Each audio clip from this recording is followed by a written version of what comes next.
topic of this video is strategic bombing in a world at war, GMT's World War II strategy game. Before you do anything, bomb that subscribe button so you don't miss any of the videos on the new World at War channel. The point of strategic bombing is to convert this into this. We know from Stanley Baldwin, a renowned World at War player, that the bomber will always get through. So any player who pursues a bombing strategy is on solid ground. In this video, we will look at how bombing works. Strategic bombing may be carried out by strategic bomber and Army air units, escorted by interceptors, Army air units and jets, from air bases in range of the bombing target. Strategic bombing may be opposed by interceptors, Army air units and jets, operating from air bases in range of the path of the bombing target or the bombing target itself. Strategic bombing may also be opposed by the air defenses of the bombing target. Not surprisingly, strategic bombers are the best units for strategic bombing.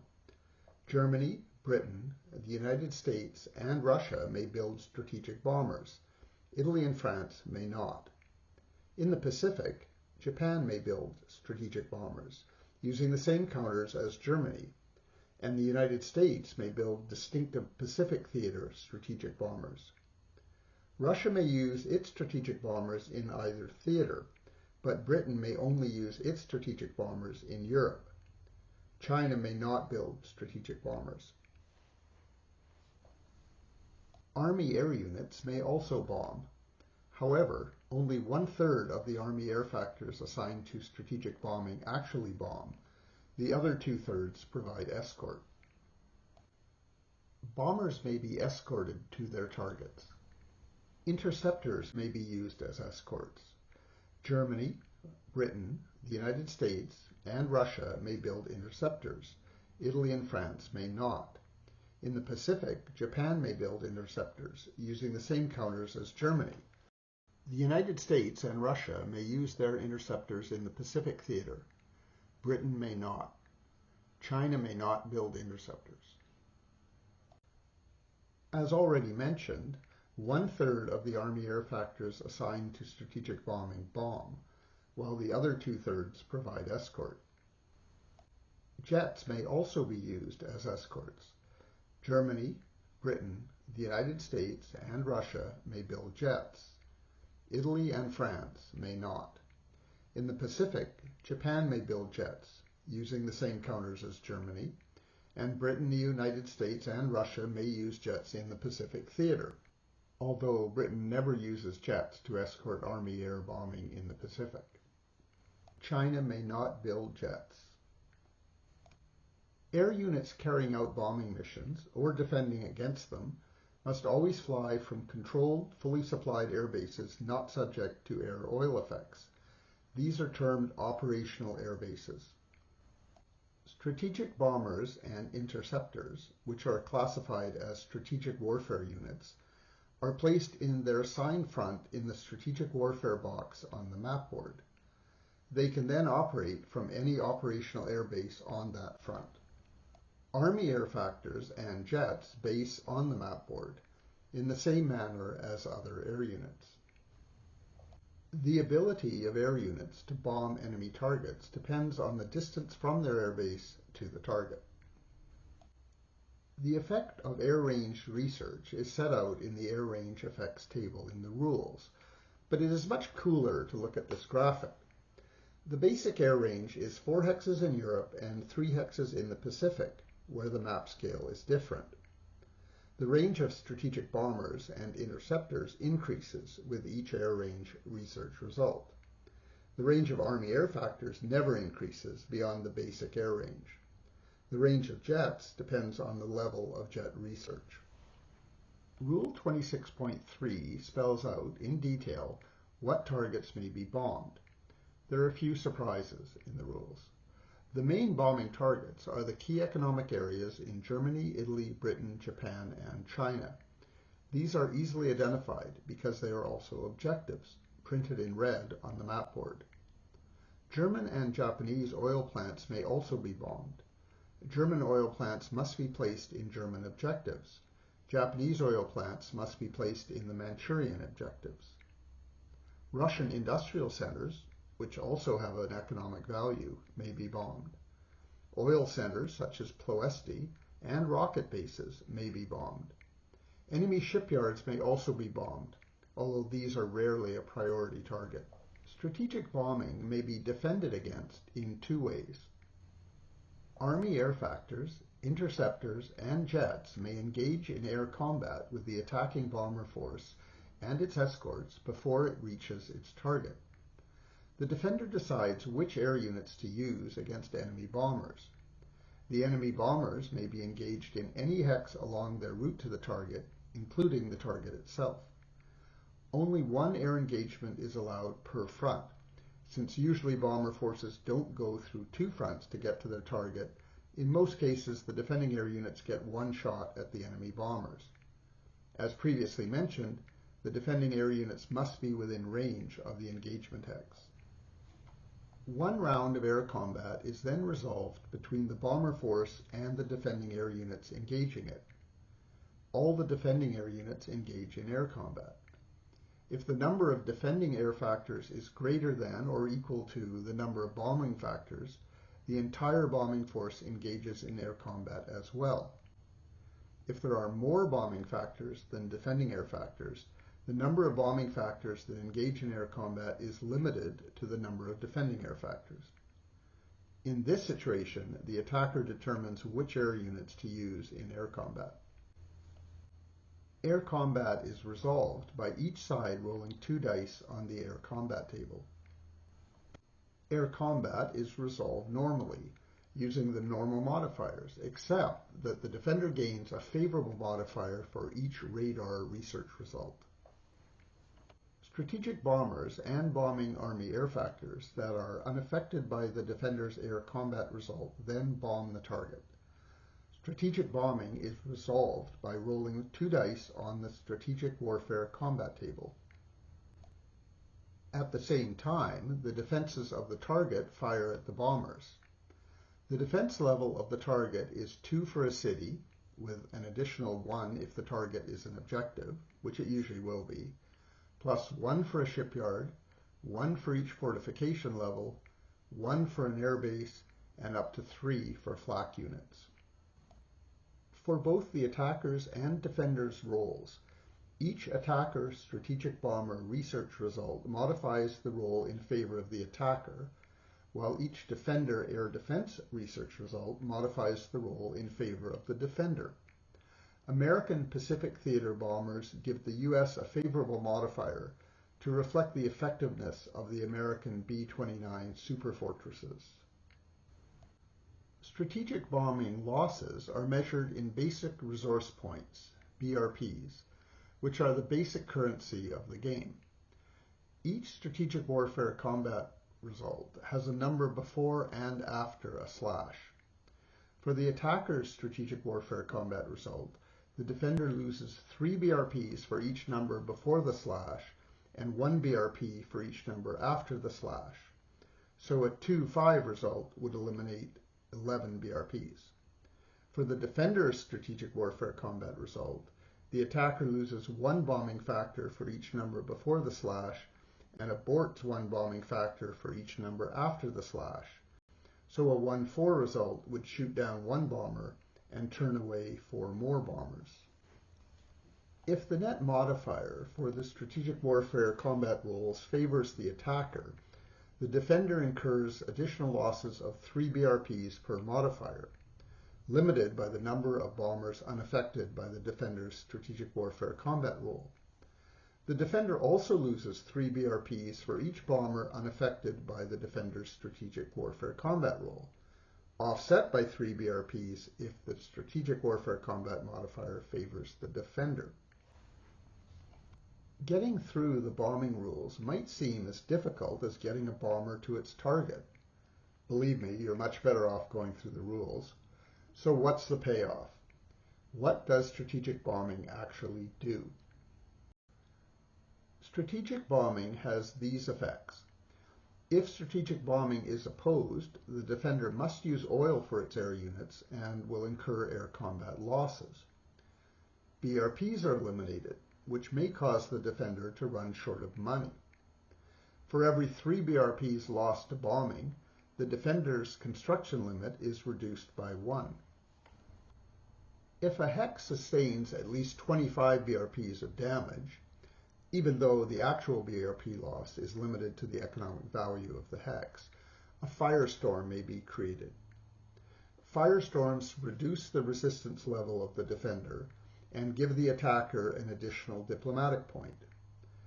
Firestorm markers are removed at the rate of 1 per turn, starting in the 2nd year after they are created. Firestorm markers are also removed if their hex comes under enemy control or is subject to an atomic attack, to avoid double jeopardy. Strategic bombers may also deliver atomic bombs.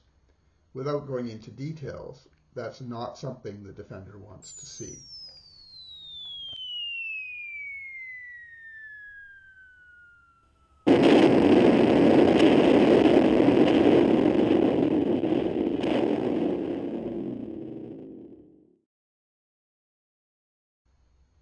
Strategic bombing also impacts oil production, both from synthetic oil plants and natural oil centers.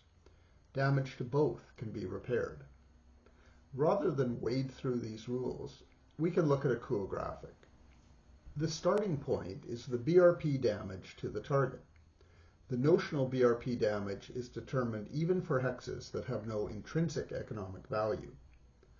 For every 5 BRPs of damage, 1 damage marker is placed on the target. Each damage marker reduces the output of a synthetic oil plant by 1 partial oil counter, 1/5 of a full oil counter. 25 BRPs of damage destroys a synthetic oil plant. Every 2 damage markers reduces the output of an oil center by 1 oil counter. At the end of the defender's turn, it may remove 2 damage markers, so oil production is gradually restored. Strategic bombing also erodes the defender's oil reserves by increasing oil consumption. 1 oil counter offsets the air oil effect, but this does not include the use of air units for strategic warfare. Additional oil is required to bomb and to oppose bombing. Each partial oil counter allows 5 air factors to be used for strategic warfare. A full oil counter allows for an unlimited number of air factors to be used for strategic warfare.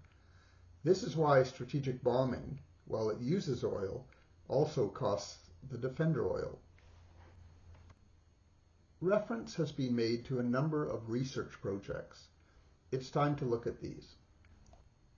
In a world at war, strategic bomber research requires 10 for a result. The Western Allies start the game with a 10 result. The first strategic bomber result allows the production of strategic bombers and triggers a -1 modifier for future strategic bomber research roles. Strategic bomber research results modify strategic warfare combat roles. 18 steps of gathering storm strategic bomber research is equivalent to an A World at War strategic bomber research result. It also gives the successful alliance faction 1 strategic bomber factor. This accounts for the starting British and American strategic bomber factors. Lesser results generate modifiers for the first A World at War strategic bomber research role. In A World at War, air range research also requires 10 for a result. Air range is a high technology project, which limits the number of research points that may be allocated to air range research. The first air range result increases the range of strategic bombers. The second and third air range results increase the range of strategic bombers and interceptors. Air range results also affect submarine warfare, but that's outside the scope of this video. Each air range result triggers a -1 modifier for future air range research roles. Gathering Storm Air Range Research generates modifiers for the first A World at War Air Range research role. In A World at War, air defense research also requires 10 for a result. Air defense research roles are modified by each radar result. Air defense results modify strategic warfare combat roles. Air defense also helps naval units against air attacks, but we won't discuss that here. Each air defense result triggers a -1 modifier for future air defense research roles. Gathering Storm Air Defense Research generates modifiers for the first A World at War Air Range research role. In A World at War, radar research also requires 10 for a result. Radar is a high technology project which limits the number of research points that may be allocated to radar research. Radar results modify air combat roles against enemy bombers. Radar results also affect ASW research roles and naval combat, which are different topics. Each radar result triggers a -1 modifier for future radar research roles. Gathering Storm Radar Research generates modifiers for the first A World at War radar research role. In A World at War, jet research requires 9 for a minimum result and 12 for a maximum result. Jets are a high technology project which limits the number of research points that may be allocated to jet research. Research points may not be allocated to jet research until 1943 at the earliest. Jet research may generate up to 4 jet factors, with the range depending on the result achieved. Without a Gathering Storm jet research result, jet research in A World at War may not start until 1945. 6 steps of Gathering Storm jet research allows jet research in A World at War to start in 1944. 12 steps of Gathering Storm jet research allows jet research in A World at War to start in 1943. 3, 9, and 15 steps of Gathering Storm jet research generates a +1 modifier for the first A World at War jet research role. 18 steps of Gathering Storm jet research generates 1 prototype jet factor, which may be built in spring 1942. The final topic is how to produce the strategic bombers and interceptors that will carry out your bombing plan, or defend against enemy bombing. This graphic shows the maximum production levels for strategic bombers. Production may begin in 1940, the first full year of war.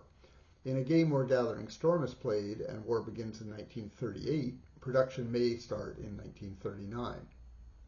Breakthroughs are the number of air general research breakthroughs achieved in the indicated year. Research points are the number of research points assigned to strategic bomber production.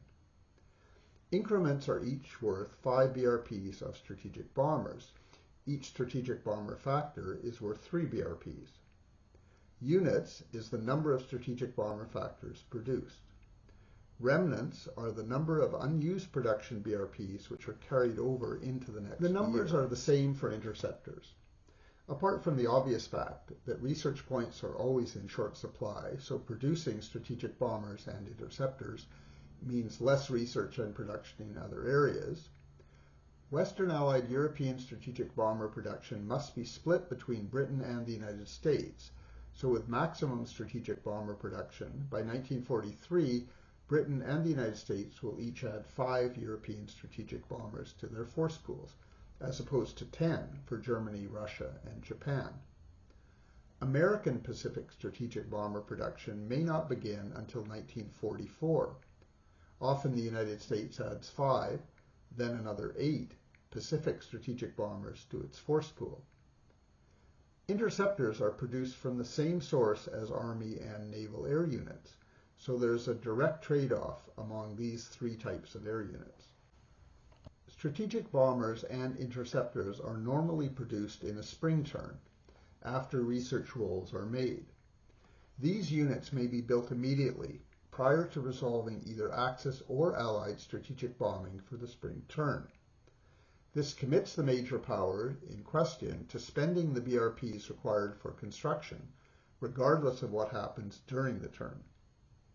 This rule resolves a long-standing problem that Germany could produce and build interceptors during its spring turn, giving it a one-turn advantage over the Western Allies, who would bomb before producing and building their additional strategic bombers and interceptors. Assessing the effectiveness of a strategic bombing campaign in a world at war is as difficult as it was after the actual war. The tonnage of British, shown in red, and American, shown in blue, bombs dropped on Germany dramatically increased as the war went on. At the same time, German war production increased, as shown in blue. This graph is based on German reports during the war, but the red line was added in an attempt to show how great German war production would have been without Allied bombing. Here are the two graphs together. We can draw the following conclusions. A strategic bombing campaign requires a large investment of research points, BRPs, and oil. This forces the defender to make similar investments. For both sides, these resources can always be used elsewhere. A strategic bombing campaign diverts attacking Army air from ground operations, but also diverts defending Army air and military production, flak being produced instead of ground units.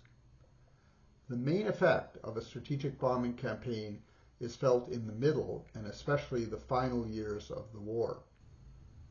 The main risk of a bombing campaign is therefore that the outcome of the war may already be decided before it becomes effective.